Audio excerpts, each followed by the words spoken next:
Good evening. My name is Kathy Burns. I'll be the panelist this evening for the Society of Professional Journalists. Our program is about two people that make their living writing about the dead in a very interesting, colorful way. We're going to talk about the art of the obituary that integrates news, history, and great writing. We have two top practitioners of this, excuse me, Matt Schudel and Harrison Smith. Both are regular staff people. Matt retired this summer after a lengthy career, and Harrison is more of a newcomer. Thanks to Zooming, we're all in different places tonight, so this is a good thing. They're going to tell us how they do this, especially on deadline, as well as the people that are archived. For example, the head of the Nationals baseball team, who was 97. So we want to emphasize, if the audience, if at any point you have questions, use the Q&A at the bottom of your screen, not the chat. And also, we appreciate the technical assistance for this program for Dan Kabisky, who's on the SBJ International Committee for headquarters, and he's interested in some of the ethical aspects of obituary reporting. So why don't we start with Matt, and you tell us a little bit about how you got where you are, and then we'll have Harrison jump in. Okay, well, thank you, Kathy, and I'm happy to be here tonight to discuss obituaries. I worked at the Washington Post as an obituary writer for 18 years and retired, as Kathy said, last summer. I had been a journalist at a number of other places before that, including at the Washington Post previously as a copy editor in the style section. But then I later worked at a magazine in New York and newspapers in Florida and North Carolina. And one of the things I found as I was writing and reporting stories at these other places was that I really enjoyed writing about people. I seemed to develop kind of a specialty in profiles and enjoyed getting into the stories of people's lives, getting in depth and trying to understand people's characters and motivations. And I didn't realize it at the time, but that seemed to be good preparation for writing obituaries. I had worked in Florida at the Fort Lauderdale Sun-Sentinel for a number of years as a magazine writer and as a music and art critic. But I also continued to write profiles and occasional obituaries. And then I learned that there was an opening for an obituary writer at the Washington Post, and I applied and was fortunate to get that position, where I worked 18 years. And in preparation for this session tonight, I calculated that I had written perhaps as many as 2,500 obituaries for the Post. I am still writing advance obituaries for the Post as a freelance writer, even though I'm retired, and I'm happy to contribute to things, the program this evening. And maybe you'd explain, before we jump over to Harrison, when you say advanced obituaries before people die, so that they don't think you're a ghoulish individual, that this is an archival function. Yes, that's something we try to do for as many significant figures, public figures as we can, major political figures, entertainers, athletes, people in business, people who are well known and whose death would be an immediate story. We need, especially in this day and age of online news, we need to be prepared as much as possible and to try to get the news published as quickly as we can. So I forget the exact number of advance obituaries that we have on file. I think it's over 1,000, but it's something that we're constantly working on, trying to get these prepared in advance for the time when they're needed. Okay. Harrison, tell us where you came from and how you wound up at the Washington Post. Sure. Thanks, Kathy. I grew up in Dallas and went to school in Chicago, and did not really have a great childhood affection or love of obituaries, I have to confess. And didn't really grow up reading them, but I do remember in college, and this is dating me a lot, but when the obit for Osama bin Laden came out, remember sitting at the cafeteria table like the nerd that I was, and just paging through the Times obituary for him, which must have run 8 or 10,000 words. I mean, it was an epic piece, and I had no idea that you could write obits with this scope or this length or complexity, and that they could tell a real narrative story, not just be a grim eulogy or some dowdy piece about so-and-so who passed away.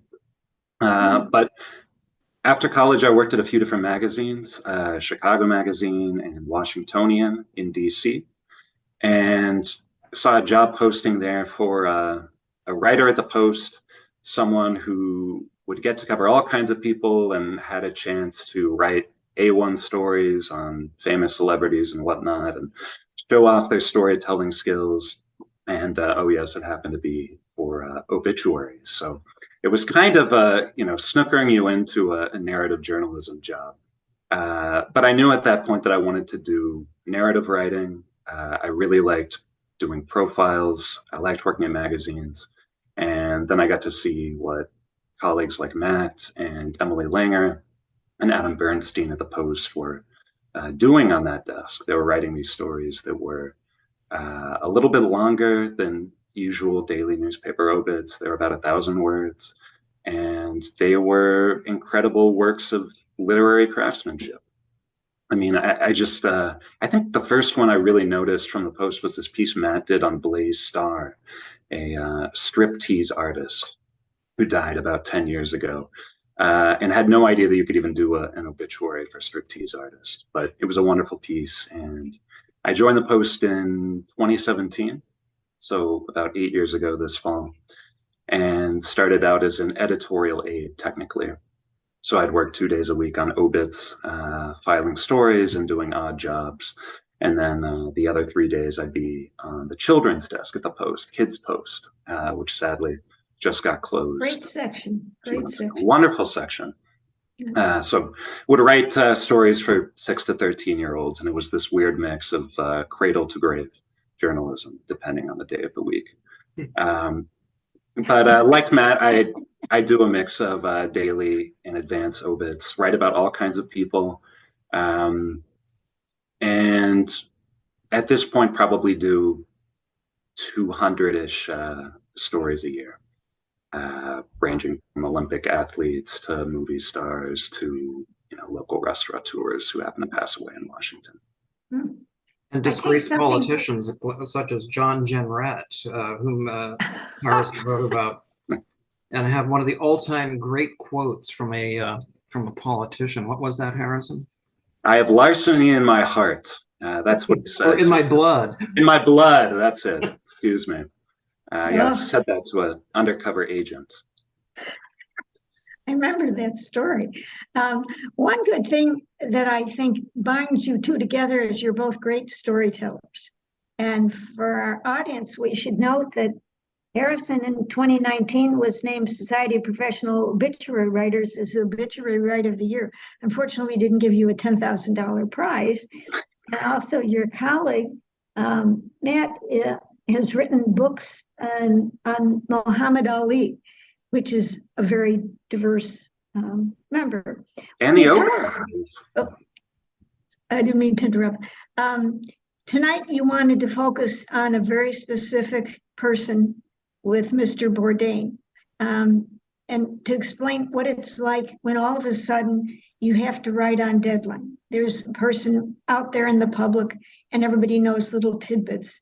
Maybe you could tell us about how this all came together behind the scenes so it looks like no effort and appeared in the paper the next morning like magic. Okay. Over a very short time frame. Well, thanks, Kathy. I'll kind of take the lead on this because I worked on this obituary in June of 2018, so it's now 5 years ago. Anthony Bourdain, for those who may not know or may not recall, was a fairly famous food writer. He'd been a chef in New York City and had written a number of books, most notably a book called Kitchen Confidential, which was published in the year 2000.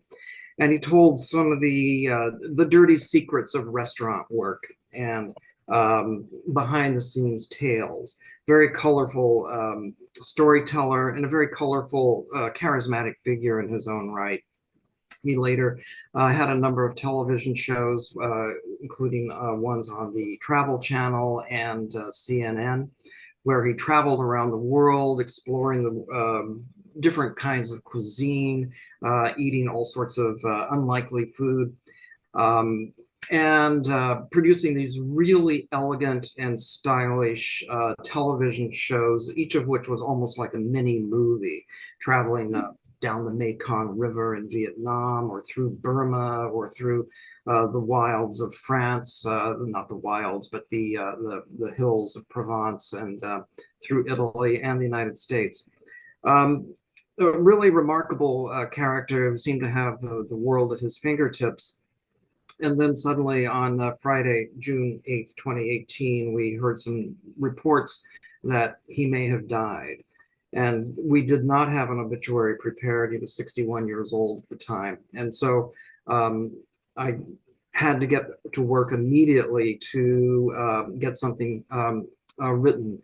In this day and age with online news, we have to put something out immediately. So I stitched together a very brief, short obit. I couldn't even call it an obit, but kind of a brief announcement that he had died.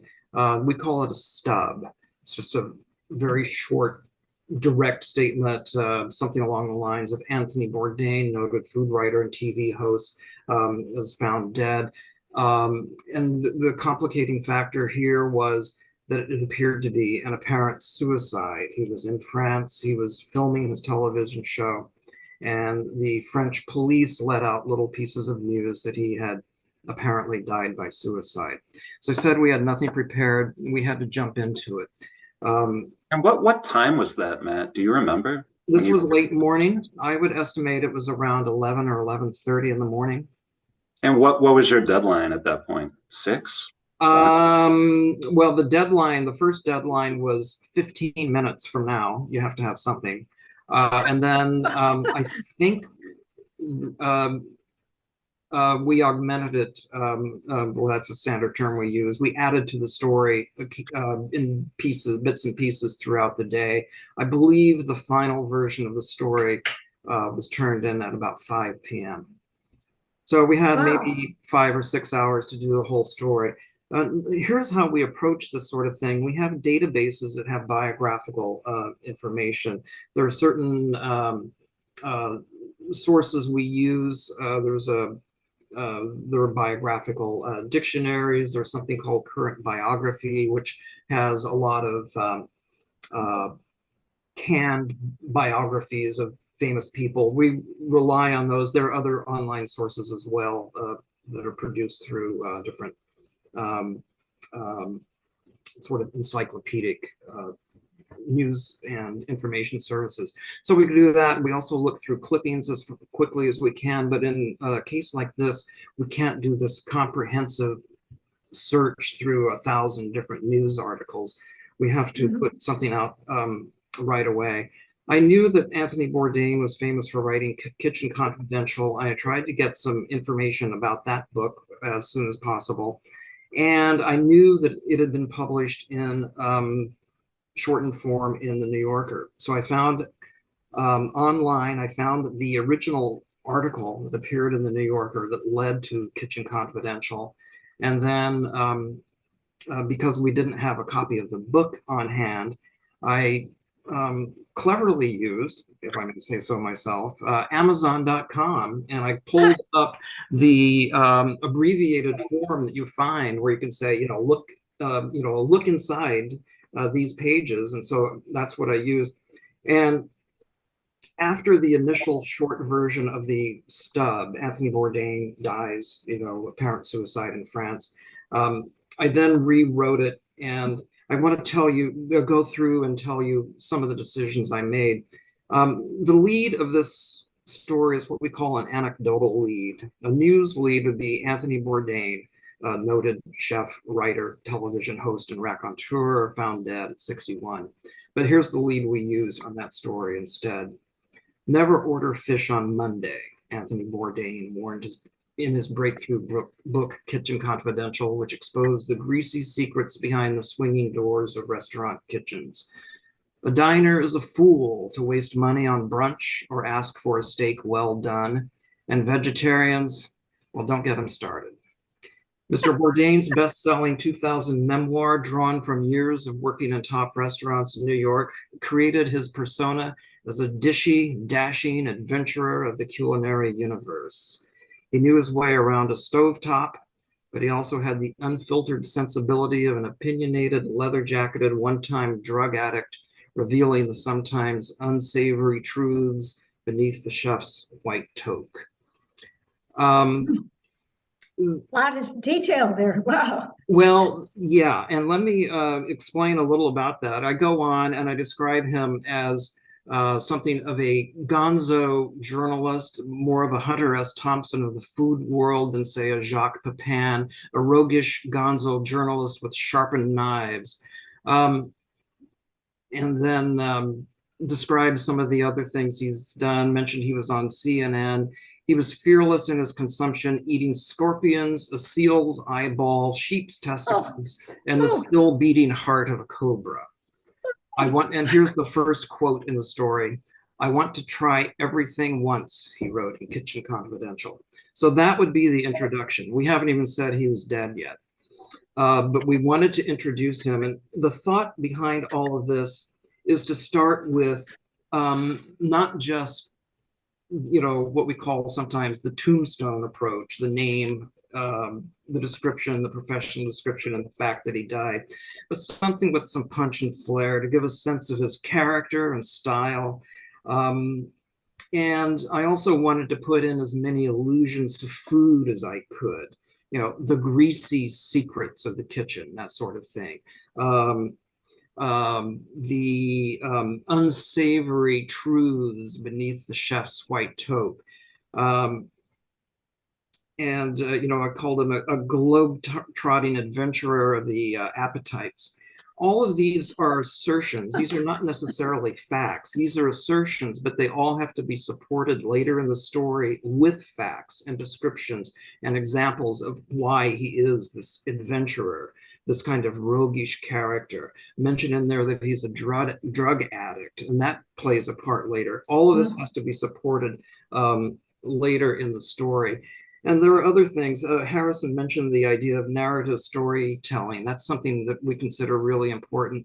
I've always kind of been interested in music as well, and often listen to music when I'm writing. I listen exclusively to instrumental jazz music, never vocal music. But just today, when I was reviewing this story, I noticed a phrase when I was talking about the things that Anthony Bourdain had eaten. Scorpions, a seal's eyeball, sheep's testicles, and the still beating heart of a cobra. And it occurred to me, where have I heard that before? And I realized that the phrase, the still beating heart of a cobra, is an exact rhythmic and even poetic parallel of a line from a Bruce Springsteen song called It's Hard to Be a Saint in the City, where he says, I had skin like leather and the diamond hard look of a cobra. The diamond hard look of a cobra is exactly in the same rhythm as the still beating heart of a cobra. I never even noticed that until today, but there it is. Were you listening to the boss when you wrote this story, man? No, I wasn't actually, but there's something about that line that I guess stuck with me.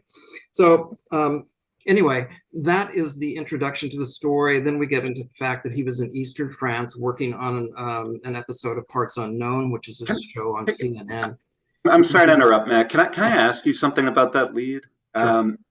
So I imagine this took a while to write. I know you wrote this story years ago, but it's impeccably crafted. It's clear that you really thought about the rhythm. The details are so vivid.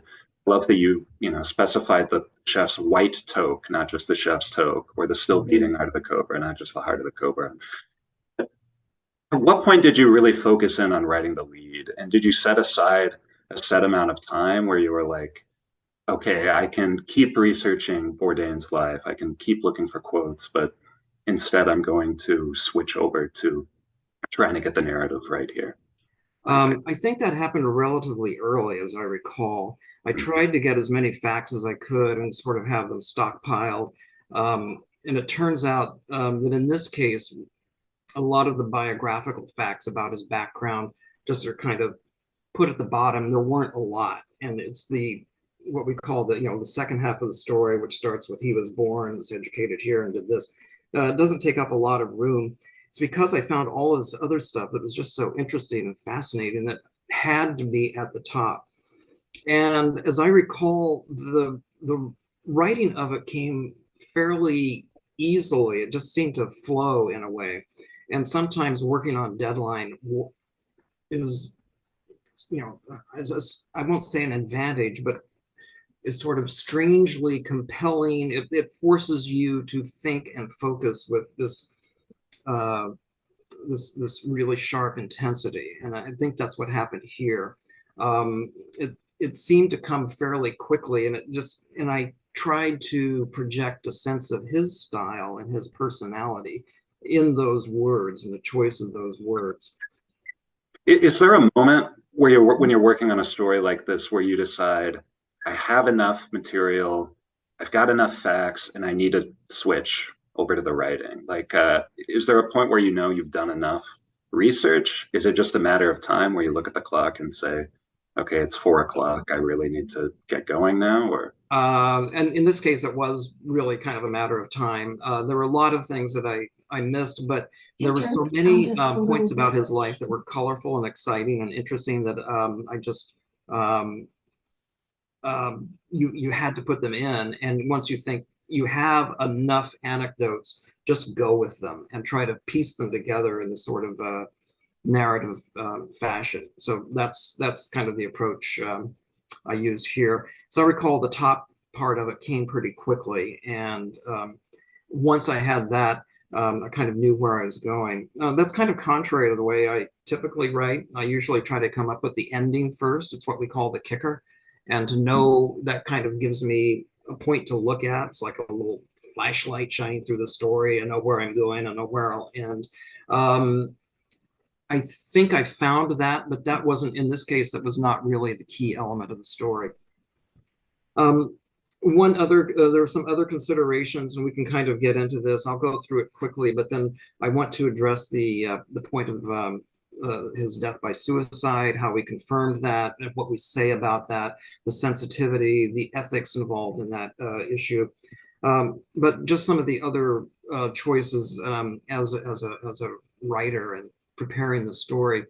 I do say that he, was in France, died, which a French prosecutor described as an apparent suicide by hanging. We don't always describe the manner of suicide, but in this case, a public legal official in France released that information to the public. And we also received a statement from the US embassy that he had died. So that is our confirmation. All of our obituaries in the Washington Post have to be confirmed by a named source. And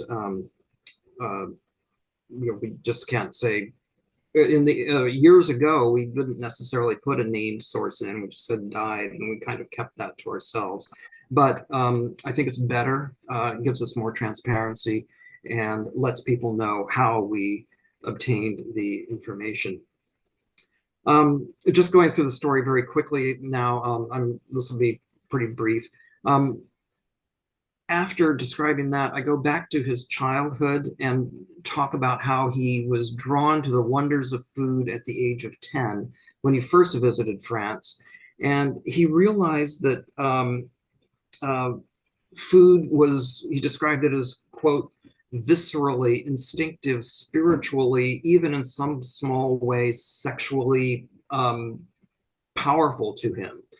Food could inspire, astonish, shock, excite, delight, and impress. Those are not my words, those are his. And when you hear someone speaking of that in such a strong way, you know that this is a powerful medium for him. And that tells me that he saw at an early age or discovered that food would become his medium of artistic expression. So anyway, going on, he kind of struggled through life. He went to college at Vassar for a couple of years, and then went to the Culinary Institute of America, then worked in New York restaurants for 20 years, was a drug addict for much of that time, heroin and cocaine. But he also started writing, getting up at 5 in the morning, and before he would go to work in the restaurant. And then he wrote this really memorable phrase in Kitchen Confidential. This is a phrase I found from looking at the, inside the book at Amazon.com. Cooks are often perceived as, quote, moral degenerates, dope fiends, refugees, a thuggish assortment of drunks, sneak thieves, sluts, and psychopaths. And he proudly counted himself among their ranks. So that is the sort of, underworld, this demimonde that he occupied and really loved and wanted to be part of that world. And that's what made his book so compelling. And in many ways, Anthony Bourdain himself, such an interesting. Could I interrupt for just a minute? Sure. Since you're talking about negative things, being a drug addict, you're talking about, suicide. Are there some guidelines that the Post has when you're writing about suicide? And what about drug addicts? I don't think in past years we would have mentioned people were drug addicts, and maybe this 30, 40 years ago. But is there some official guideline that you have to follow, or do you have a lawyer that looks at everything before it's printed? No. In this case, he was very open about it. He discussed this himself, wrote about it himself, and it was a pretty well-known part of his past and persona. He had sort of overcome drugs, although he still was, a fairly heavy drinker in his food shows. But it's something he addressed himself in a very public way. So the drug addiction, I think, is a fair game here. And that's not the right term we should use, but I think it's fitting for us to describe that because he himself wrote about it and talked about it in the public. Okay, so it was out there in the public domain. Because people would say, well, are you being neutral? Well, if this was an open part of a person's life, that would make sense. Yeah. And he talked about this, this kind of underworld. He uses the word underworld himself. He talked about it as kind of a good thing. It was like this secret society he was entering. I have a review here from a British journalist. Kitchen Confidential entranced readers with the kind of inside information that made them feel as though they'd been initiated to the coolest gang on earth. And there's something about Anthony Bourdain that had this quality, this character about it. I describe it as, giving another reference to food. The book contained no recipes, but was revered by people people in the food world, and others fascinated by people who lived with the flame turned up too high. So tried to give that sense of impression that he was really living fast and kind of liking it. If I could add real quick on the addiction detail, I think there are certain maybe unsavory aspects of a life that you have to include because you wouldn't be giving a complete accounting of that person's life otherwise. With Bourdain, I think it's a very straightforward case because, like Matt said, not only did he talk about it, but he really embraced that and made that a part of his image. The idea he had struggled with addiction and had this dark, seedy background, let's say. But this comes up with much more mundane things in obits too, like divorces, ex-spouses. You include all the ex-wives. Exactly. The family often doesn't want to mention, the three previous husbands or wives or what have you. And we say, that's a major event in John Doe's life. We really need to include that information, and we do. And in some cases, we may not be able to get the name of the spouse, but we will say, a previous marriage ended in divorce, for instance.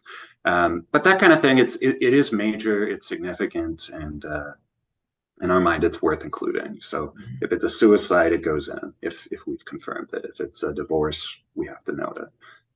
And something like addiction too, it's not just we want to go out of our way to note it because it's tawdry. I think it humanizes the subject in a lot of ways. I mean, we're not going out of our way to, say how bleak his life was, or to make it melodramatic and unnecessarily seedy. No. But it's a significant event, and for many people, that's maybe they don't want to talk about it, but it is something they overcame and struggled with. So it has a place in the story. Mm-hmm. You can see how difficult this would. Kathy, you just muted yourself, I think. Oh, excuse me here. You have so many facts. In other cases, you have no facts. Right. And they're famous people, but you don't necessarily know a lot about them. Mm-hmm. Or maybe they didn't want it to be public things. When you mentioned you talked to the family doesn't get a copy of this ahead of time. You are the editor. You decide what's going to run. You don't send it to the family or anything like that, correct? That's yeah. I do try to, I don't know if you have a similar experience, Matt, but if there's something really unsavory that came up, I often try to give the family a heads up so there's not a surprise, and say, mm-hmm. I know, you probably don't want this in the story, but we do have to mention, the murder conviction or what have you. That's an extreme example, but there are certain things that you just can't get around, and the family might not like it, but I find it nice to give them a heads up if you can. Yeah, I actually have a funny anecdote about that. It is true that obituaries are not eulogies. They're full and factual accounts of a person's life. Sometimes there are unsavory things that we have to mention. I once did a story. It was a short obit of a Lutheran pastor in Prince George's County, Maryland. And he had, lived this nice life, and his family is calling in the obit. And then we always do routine clip checks, search the clipping files for any news that the person previously made. Well, the pastor had only been in the news once, and that was because he was convicted of arson for burning down a house that was next to his church, because he wanted to buy the property to expand the parking lot of his church. So he went and burned down the house next door, got arrested and thrown in prison for that for several years. And so I had to call his son back and say, thank you for submitting the information about your father. But we did turn up this interesting fact that he was in the news once for being convicted of an arson and going to prison. He said, well, yes, there is that. Because he was not otherwise a public figure, we gave him the option of canceling the obituary altogether, or we would run it with the information about the arson conviction. He said, well, yeah, why don't we just forget it? So that is an obituary that never appeared in the Washington Post. Which is a very different case from a Bourdain, right? If it was Bourdain, if it was a public figure, we're running the obit. And yeah, right. Yeah, but we, could have had a great headline: "The Pyromaniac Parson." So anyway, I'm going to wrap it up with just a couple of other things from the Anthony Bourdain obit to tell about what we are looking for. Whenever we can get humor into an obituary, we're obliged to do it. I think it's something that is really sort of required. I have to say, both of my parents have died, and I gave eulogies for both of them, and some of my proudest moments were making people laugh during the eulogies, and when I was talking about my mother, telling the assembled people that she was actually, in fact, a lousy cook, which was true. But it's true and honest. There's a certain amount of humor in that. But with Bourdain, he talked about the vegetarians. And as I mentioned earlier, at the top, I had all of these statements that he didn't like vegetarians, don't get him started, don't order fish on a Monday, don't order your meat well done. I circled back to all of these things later in the story to explain what his reasoning was behind all these sort of dicta about food and restaurant life. So here's the paragraph. Bourdain warned against ordering fish on Mondays because it was likely to have been sitting around for 4 days. He said chefs relegated the worst cuts of beef for people who wanted it well done. And Sunday brunch was typically an overpriced meal of leftovers prepared by cooks who held their customers in contempt. Even worse, from a cook's point of view, were vegetarians and what Mr. Bourdain called, quote, their Hezbollah-like splinter faction, the vegans. Vegetarians, he wrote, are the enemy of everything good and decent in the human spirit, an affront to all I stand for, the pure enjoyment of food. Well, over the top, sure. Something you can certainly argue with and take issue with. But on the other hand, it's kind of funny. And whenever you can get something that is funny and opinionated into an obituary, you just have to run with it and go with it. Let me see. There are a couple of other serious issues that come up in the story. For instance, he was really interested in human rights. You don't think of food and human rights together, but in fact, food is a human rights issue, and he talked about it frequently in his television programs. He was, I believe, the only or one of the few Western journalists or reporters to have interviewed Jason Rezaian, the Washington Post reporter, who was held captive in Iran for 544 days before he was released.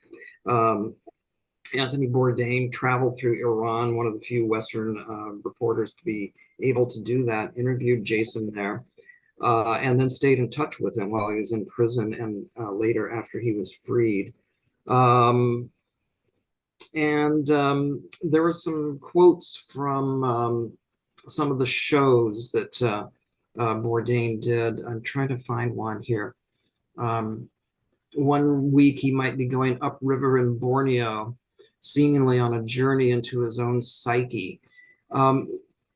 The way I came up with that phrase was that he described that episode of going upriver in Borneo as his own version of creating a small apocalypse now, like the movie that Francis Ford Coppola made in the 1970s. He had that same feeling. He tried to put the sensibility of filmmaking into his TV shows.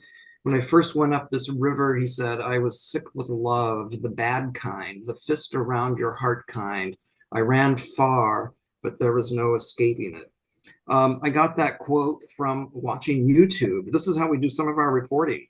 The episode was on YouTube. I just queued it up and listened to a few minutes of it and got this quote, and it was so poetic and so touching. I just replayed it as many times as I had to get all the words down quickly.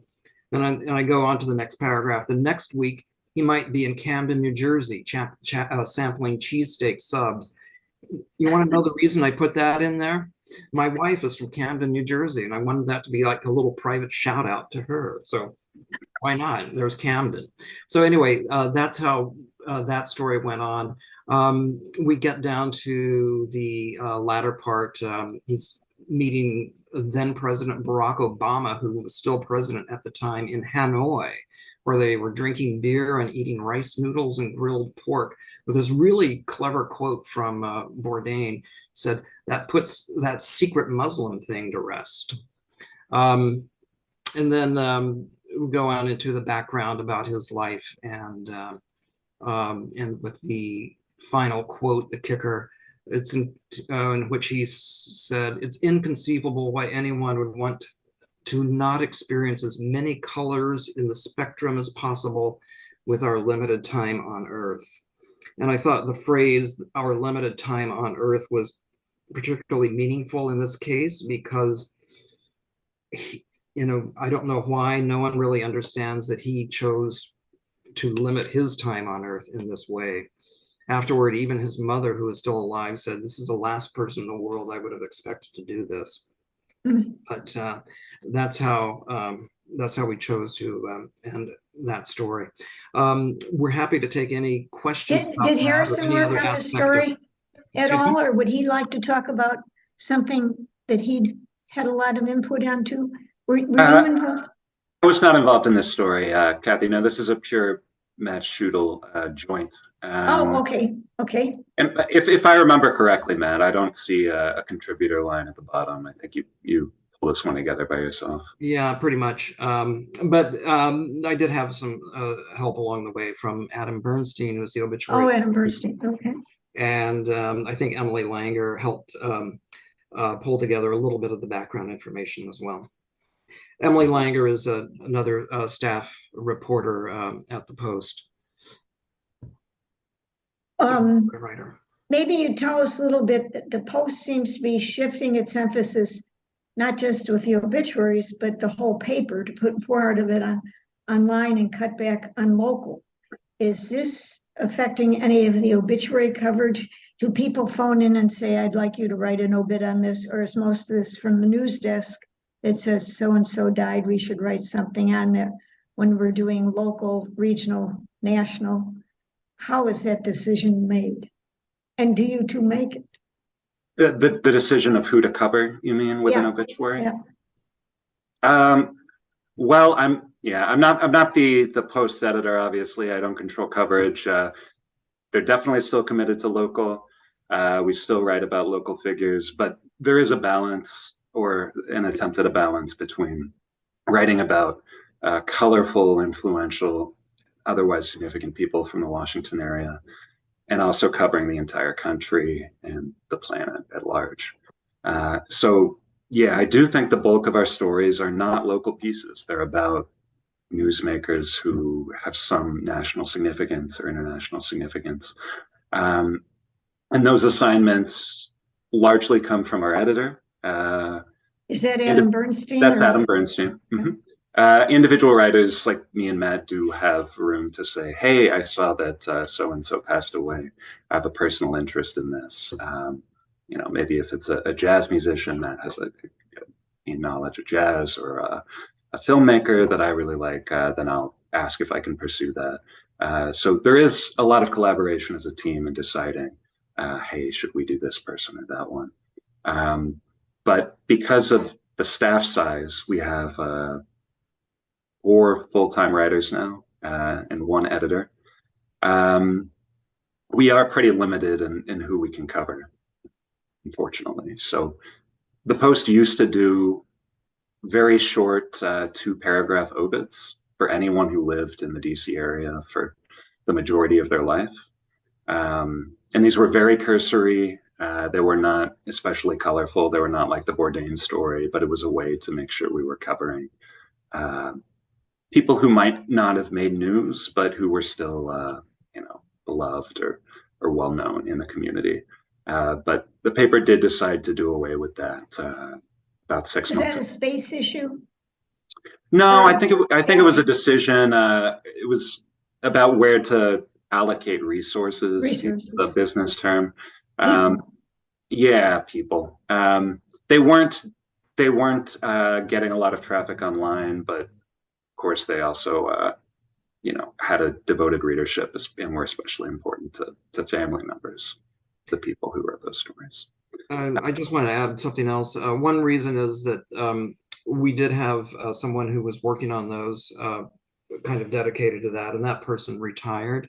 And also, you had mentioned, Kathy, some of the changes that the online universe has brought to journalism. That is true at the Washington Post as well. I would estimate that Harrison might have a better idea of this, but something like 85% of paid subscribers to the Post now are not in the Washington, D.C. area, but are elsewhere around the country and around the world. Oh. Yeah. But obviously our print subscribers are all in DC, yeah. And the print papers so far as I know, not going anywhere. I mean, I don't really know, but we still want to be doing good local coverage. And we still have obits that run on the front of the Metro desk, of the Metro section. Excuse me. I had a question that I saw the New York Times was doing something that seemed unusual to write back, say, 100 years or more about people that didn't get an obit that should. And they recently did one on a woman that was very involved in the Tiffany glass. And I thought, well, this is unusual that we didn't cover you at the time, because probably we weren't writing a lot of obituaries anywhere in the world about women unless it was Indira Gandhi or something. And I thought I would wonder, do you consider yourself having competition with the New York Times and the Wall Street Journal and Bloomberg, since there aren't that many people that run obituaries? Harrison, you want to take that? Yes, and I think we consider our chief competitors the Times, above all. I mean, the Journal does amazing work. Jim Haggerty, the obit writer there, is absolutely wonderful. I think the Times, the LA Times, does regular obit coverage as well, but nobody's really doing it at the level of the New York Times in terms of quantity and range. I love their overlooked series, that what you were referring to about doing. I couldn't remember the name. Yeah. It's a wonderful thing, and yet we're trying to make sure we're not overlooking anyone today, and I'm certain we are, because we can only do so many stories. But we are looking at what the Times does. They are our chief competitor. I mean, maybe this sounds silly, but there's a real competitive aspect to this. Oh, yeah. Obviously, you want to just tell a great story, and it's not about you as a writer. It's about, the deceased. And yet you can't not think about the competition. I'm like, yeah, when I write a story, I want it to beat the Times. I want it to be out before the Times. I want the lead to be better than the Times. I hate it when Margaret Fox at the Times writes a better lead than I do. It really drives me crazy. I think we'd be lying if we said we didn't read what they were doing and what other papers were doing, and try to see, oh, they got this anecdote that we missed, or, oh, we were able to do a better job on that. There is a lot of back and forth comparing. Yeah, let me ask. Well, I didn't mean to interrupt. Go ahead, Matt. No, it's just that we're sort of congratulating ourselves if we get an obituary before the Times does on some major figure, or maybe someone who was like a partisan fighter in World War II who's still alive at the age of 100 or something, and someone whom the Times has missed. So yes, there's a very strong competitive drive in what we do. That's good. That's good. I wanted to ask, in terms of space allotment, with Sally Busby as the new editor, is the obituary section getting the same amount, more or less, given that 1 million people in the US have died from the COVID? Not that you'd write about every one of them, but there's only so much space in a paper. When it's online, a little bit more doesn't make any difference, but I imagine it's very competitive for anybody to get an obituary in the paper these days. And I don't know if that's allocation of space and resources, or that I think it's such an honor to get an obituary in the Washington Post telling all the good news and bad news about you, that I think it's astounding. Certainly, I don't think they would have written an obit like that on Andrew Bourdain 50 years ago. Not that I was here reading obits 50 years ago, but I know that this is part of a very broad, diverse life. And does the decision go beyond, Adam, if it's going to be on the first page, that at the morning meeting they say, oh, this definitely should be on the front page, and we'll have somebody from obit writer rather than one of our general assignment or political people? How does that all happen? Since we have no idea. The placement, what page does it go on? Is it the front of the Metro section? Is it A1? That all happens in a room that is far beyond my my pay grade. It's Senior a editors management find that decision then. it's a management decision. It's the managing editors, as I understand it, are deciding what's going to run on A1. Now we can pitch a story. Adam can say, hey, we have a great piece today. It's about Anthony Bourdain and he's notable for these reasons and you should consider it for A1. I think Or it did run on A1 if I'm not mistaken. it certainly deserved to. But in terms of who we write about, and do people assign that to us? We do get requests and suggestions from all over the newspaper, because we're not usually subject matter experts, right? I don't know that much about climate science, and we have Pulitzer Prize winning climate reporters who say, hey, you should really pay attention to this person who just passed away or is apparently on the verge of death. So we really rely on the expertise of our colleagues to help us in that way. One thing I ahead. might add here, Kathy and Harrison, if I may, occasionally, and if a celebrity dies overnight, there will be an obituary prepared by some of the Post's overnight reporters. We have a 24-hour news operation with major hubs in Seoul, South Korea, and in London. And so the Post is staffed 24 hours a day. And if there is a significant death that needs to be prepared and posted online right away, quite often someone from one of those bureaus will pitch in and prepare something. Occasionally then that obituary is expanded or revised by the staff, the regular obituaries staff at the Post. I had a question about Harrison said he had an internship at the Post. Now people would kill for that. I'm the campus liaison. That people, some of the students have said, how do we ever get an internship at the Post? And I said, I'll find out. I imagine that there aren't tons of jobs floating around with internships at the Post or any place else. The Society of Journalists is having a job fair on April 1st, and I can't remember now if the Post is participating or not, but I find as somebody that's taught college, if you don't have an internship, it's really hard because you don't have the practical hands-on skills. I think it's interesting when you see people that are in law school that get thousands of dollars for these internships that are more than sometimes working journalists are making, and they'd get this in the summer with all you could eat. So is there some pipeline for people, not maybe just students, but somebody that would like to work at the Post? So I wasn't an obituary section, yeah. Right. I wasn't an intern officially. I was an editorial aide. So there What does that mean?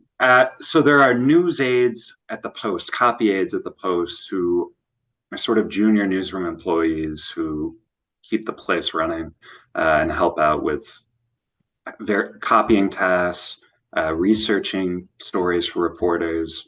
They're not usually writing pieces, getting bylines, but they are helping with just office work. So you were staff. So I was an assistant essentially on the Obits desk and was writing as part of that job. So I think I was a newsroom aide, an Obits aide, and that was for about a year and a half or 2 years. So the Post does have a big internship program. It is super competitive. I think they have about 24 interns every summer. Who does one apply to? And I'll tell my students. There's an online named Elsie Carper, and you were always afraid of Elsie Carper. And she was probably well before your time, but at the Post, if these letters don't go to the right person, it's not helpful. And even if it does go to the right person, but if there is somebody that is in charge of interns, maybe offline, I could find out from you later and we'll put it in our newsletter or something. Yes, I will take a look. There is an internship portal on the Post website. I don't know that there's one person in particular who oversees it, but they do have details online about the application process and what goes into that. but I would encourage people to apply. I know it is highly competitive. It's not a first job. That is, they look for students, college students or recent graduates who have already interned at one or two other smaller daily papers or other publications. But I think the Post does do a good job of paying entry-level reporters and interns and of trying to hold on to that talent. A lot of our best writers started out as interns. I think David Fahrenthold did. I believe Stephen Ginsberg did, outgoing managing editor. I'm sure I could name a million others. Yeah, and it is important to emphasize that these are paid internships as well. Oh, that's always good because so many of them aren't. Yeah. And I think, why do we say to our students, you aren't worth something? Whereas with the law students, they get phenomenal amounts of money, and good for them. But Harrison, since Matt had told us about one of his most certainly exhausting stories, is there a story that stands out in your mind of something that was either the most demanding, the most humorous, or the most interesting, something that you remember? Because I see the variety of things that you had covered here with Olympic medalists, fallen dictators, single-handed sailors, big game hunters, and many, many others. Is there something that stands out in your mind, or maybe whatever you won the award as Obit Writer of the Year? Yeah, the award was for 4 or 5 different stories that I wrote over the course of a year. But Package. It's a package, exactly. I mean, it's funny because the stories that really stick in my mind are pieces that I found very emotional to write. It's kind of one weird thing about the job, and I don't know how you feel about this, Matt, is that it's actually not as bleak as it sounds. It's really not dreary. You're very detached from the fact that you're writing about a death in most cases. And frankly, even talking to family members, often, they're happy to chat. They want their loved one to have an obituary. They understand what we're doing. They know what the story is. But there are some cases where that's a very emotional phone call. People might not be ready to talk to you, and that's fine. Or, it's a sudden death like Anthony Bourdain. This is a niche story for me, but there's a musician named David Berman who died a few years ago, who led a band called the Silver Jews. It was an influential indie rock group, and I loved them. I listened to them all through college, and he died by suicide. And there had been a story about him just a few weeks or months before his death, talking about the struggle he had with depression and some of the issues he was facing. So it resonated quite a bit for me.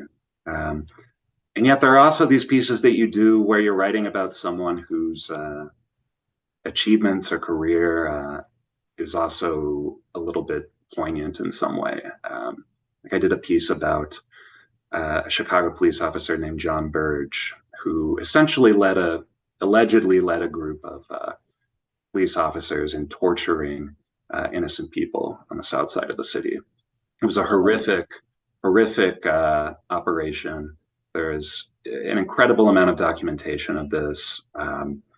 But, I had gone to school in Chicago. I knew the story fairly well. And, you find it very emotional to dig into that and to write about someone who essentially just did terrible things. And, I'm not someone who's passing judgment, but in this particular, I try not to pass judgment. You try to maintain a bit of detachment. But it was a rare story where, like the fallen dictators say, this person was a bad guy. I know that sounds dumb, but usually you're able to humanize people. Maybe they made one mistake, or maybe they were involved in, a white collar crime, and it's a terrible thing, and you need to hold them to account in the story.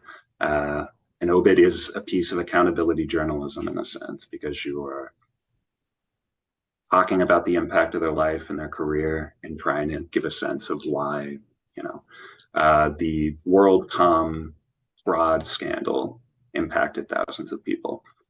That was for an obit of the company's founder. But with the case like John Burge, it was a little bit, it was hard to find some redeeming qualities, let's say.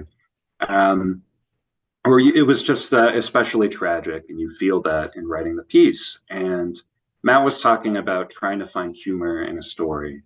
And one thing that I struggle with still in writing these is trying to figure out what the tone is, because the detachment is part of the job as a reporter. I mean, you're not casting judgment. You are not, standing at the gates of heaven saying yes or no to each person you write about.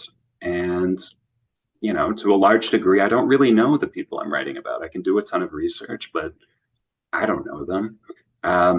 So I want to be a little bit detached, and yet I think there's something helpful in about opening yourself up and allowing a little bit of emotion to seep into the piece. But finding that balance can be difficult. That is, you want to capture a little bit of why John Burge's crimes were absolutely horrific, but you don't want to be preachy. You want to put some humor in the Bourdain piece, but you don't want it to veer into a sitcom. Yeah. It's just it's not appropriate. Again, it's not supposed to be a eulogy. It's not supposed to be dry and sad and solemn. So there's a balance that has to be struck, and it feels very different for every piece. I don't know if that makes sense. But the clips I looked at for the various obituaries you've written is not only were you very good storytellers, but that you had an ability to be neutral and not judgmental, and by the facts you selected. And certainly with Bourdain, you interwove all these things that made up this particular person. It wasn't like writing about Mother Teresa. Maybe she did something bad in her life, but who ever knew? I wanted to ask Dan if there are people waiting to ask a question, or if anybody would use the question feature so we could have our panelists speak. We got a good question from Amy Fickling. Oh, good. Okay. They ask, is it exhausting on the obit beat with the weight of knowing you're recording a personal history for posterity, someone you probably haven't met, getting their life properly captured? I'll let Matt answer that one first. Okay. And I just lost the image here. Am I still there? We got you. Okay. I hit something wrong, and I can't see the screen now. Is it exhausting? I don't find it exhausting. I find it in some ways kind of exhilarating. It's there's a certain sense of trust. I think you're being entrusted to tell the story of a person's life, whether the person is famous or not, and that can be it's not exhausting, but there is a sense of responsibility. And you want to get it right, but you also need to make sure that the story is honest, direct, and complete, not omitting some of those inconvenient facts. So yes, a sense of responsibility, and I think that's probably about the best way to describe it. I'll give the darker answer. Yes, it's exhausting, and it's also terrifying. I mean, I don't want to wake up and realize, like, oh my gosh, okay, this is a bad example because your response should be get over yourself, Harrison, but I don't want to write a glowing story about a movie titan who just died, and then 6 months later it comes out that he's Harvey Weinstein and is convicted of these crimes. Now, there's nothing I can do about that. I didn't know it at the time. But there is a sense of like wanting to make sure that you actually got it right, in essence. And usually what that comes down to is balance. Like I mentioned, I referenced the WorldCom CEO, the guy who led this company through a fraud scandal. And there's a balance between how much you go into the scandal or the crime or the unsavory details and talk about the rest of the life. Like, to what extent does a single bad act define you? And should it? I don't know the answer to that. But I think we do spend a lot of time in writing these stories thinking about balance and how much weight should be put on this thing. And with the Me Too movement, for example, like, one issue that we've come up against in writing advance obits for some of these figures is, you know, if someone is accused of sexual harassment, they don't go to prison. Does that go in the lead of the story? How high up in the story does that go? When you're assessing their entire legacy, is that how significant is it? And it varies depending on the case, but there is always a debate about that, these issues. I think also both of you, and the things I looked at, accuracy is, when you're writing for history, that you're working very hard, because we don't see on a weekly basis or a daily basis on page 2, here are all the corrections. We had a most unfortunate thing when I worked at the Chicago Tribune about somebody who hadn't really died. And you say to yourself, how did this ever happen? And obviously you talked to the wrong people. You can't there's a mortification aspect, and you hope they're not going to take you to court. So anything else? Do we have anybody else out there, Dan, that would like to ask a question? Matt, If have we not- ever But Matt, have we ever prematurely killed somebody off in the Washington No, Post? we have not. The Washington Post, to my knowledge, has never published a premature obituary. The New York Times has. That's one of the reasons, by the way, we require a named source to confirm the death.